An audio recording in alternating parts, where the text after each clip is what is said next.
نواز شریف اس بار پھر آئیں گے اور ملک کو ٹھیک کر کے دکھائیں گے۔ نواز شریف واپس آ رہے ہیں اور ملک کے اچھے دن بھی۔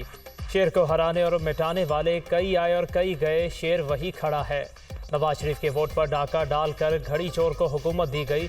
جنہوں نے خدمت کرنی تھی وہ گالی دیتے رہے اور الزامات لگاتے رہے۔ مریم نواز کا جارحانہ انداز، سازش کے ذریعے نواز شریف کو اقتدار سے نہ نکالا جاتا تو آج پاکستان کا یہ حال ہوتا۔ آج سفید پوش کے گھر بیماری آ جائے تو سوچتا ہے بل ادا کروں یا دوائی لوں۔ پوچھنا چاہتی ہوں سی پیک کس نے بنایا؟ سڑکوں کو جال پورے ملک نے کس نے بچھایا؟ پاکستان کو ایٹمی طاقت کس نے بنایا؟ کراچی میں گرین لائن منصوبہ کس نے دیا؟ 14,000 میگا واٹ بجلی کے کارخانے کس نے لگائے؟ لیگی چیف آرگنائزر مریم نواز کا ٹھوکر نیاز بیگ میں جلسے سے خطاب۔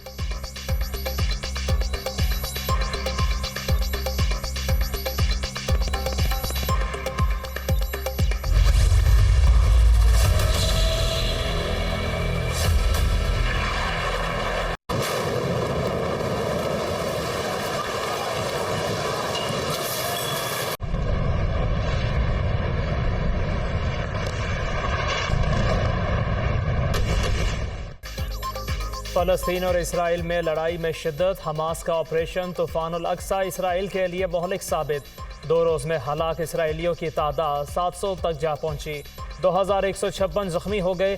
حماس کے ملٹری ونگ کی کارروائیوں سے اسرائیل بوکھلا گیا۔ طوفان الاقصی آپریشن میں ہزاروں راکٹ فائر، متعدد اسرائیلی علاقے حملوں کی زد میں آئے۔ اسرائیلی پر زمین، سمندر اور فضا سے حملے کیے گئے۔ حماس نے اسرائیل کے متعدد شہری اور سرکاری اہلکار یرغمال بنا لیے۔ فلسطینی جنگجوؤں کے اسرائیلی علاقوں میں داخل ہو کر ٹارگیٹڈ حملے۔ جلد اسرائیلی فورسز کے اہلکاروں کی تعداد کا اعلان کریں گے۔ اسرائیلی وزیر اعظم کے خیال سے کہیں زیادہ قیدی ہمارے پاس ہیں جنہیں غزہ کے ہر کونے میں رکھا گیا ہے۔ اسرائیلی طیاروں کے حملوں سے قیدیوں کو نقصان پہنچ سکتا ہے۔ ترجمان حماس۔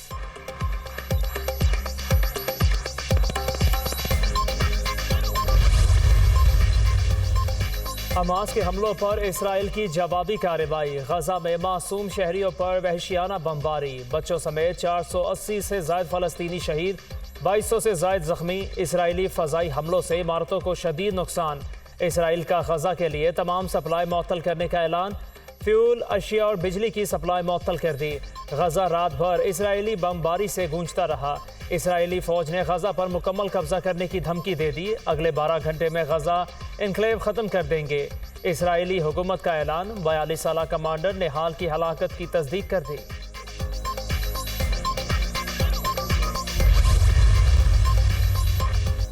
اسلامی تعاون تنظیم کی جانب سے فلسطینیوں کے خلاف اسرائیلی جارحیت کی مذمت۔ عالمی برادری مداخلت کرے اور جارحیت کو رکوائے۔ علاقائی عدم استحکام کی وجہ اسرائیل کے فلسطینی علاقوں پر حملے ہیں۔ عالمی برادری نہتے لوگوں کا تحفظ کرے۔ فلسطینی علاقوں سے اسرائیلی قبضہ ختم کرانے کے لیے سنجیدہ سیاسی عمل کی ضرورت ہے۔ اعلامیہ اسلامی تعاون تنظیم۔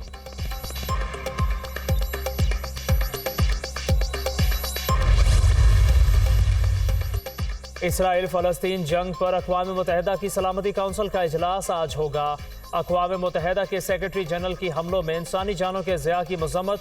کشیدگی میں اضافہ روکنے کے لیے تمام سفارتی کوششیں بروئے کار لائے جائیں۔ Antonio Guterres.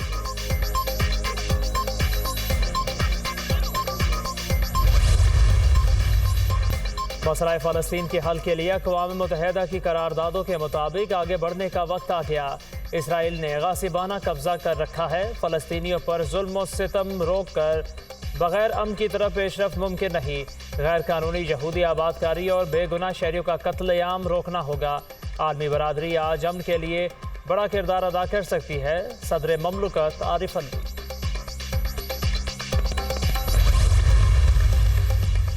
جمعیت علماء اسلام کا آئندہ جمعہ کو یوم یکجہتی فلسطین منانے کا اعلان۔ فلسطینیوں کے موقف کے ساتھ کھڑے ہیں۔ فلسطینی مجاہدین کا اسرائیل پر حملہ تاریخی کامیابی اور مارکہ ہے۔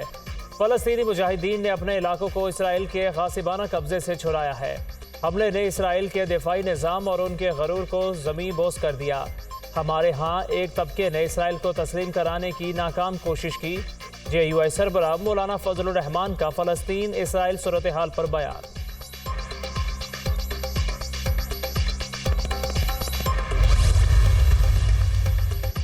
پروپیگنڈا کیا گیا کہ نواز شریف واپس نہیں آ رہے، وہ 21 اکتوبر کو ضرور پہنچیں گے۔ ان کے پاس ملک کو بحرانوں سے نکالنے کا وسیع تجربہ ہے، انہیں جب بھی اقتدار سے نکالا گیا وہ زیادہ مضبوط ہو کر واپس آئے۔ 2017 میں مخالفین نے سازش نواز شریف کے خلاف نہیں، ملک کی ترقی کے خلاف کی۔ نون لیگی رہنما عظمہ بخاری کی لاہور میں نیوز کانفرنس۔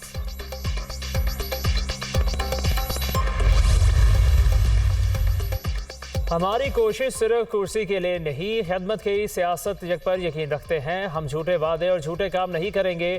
لوگ منشور دیتے ہیں، پھر الیکشن کے بعد منشور پر عمل نہیں ہوتا۔ ہم جو وعدہ کریں گے، جو منشور دیں گے، اس پر 100% عمل کریں گے۔ اللہ نے پارٹی بنانے کا موقع دیا، پوری کوشش ہوگی صوبے اور ملک کی خدمت کریں۔ سربراہ تحریک انصاف پارلیمنٹیرین پرویز خٹک کی پشاور میں میڈیا سے گفتگو۔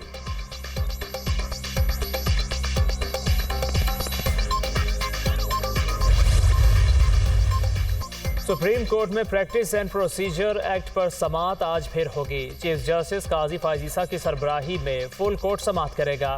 عدالتی کارروائی براہ راست نشر کی جائے گی۔ درخواست گزار امیر خان نے پارلیمنٹ کی کارروائی کا ریکارڈ جمع کروا دیا۔ سپریم کورٹ کا فل کورٹ اب تک 2 اور لارجر بینچ اس کیس کی 5 سماعتیں کر چکا۔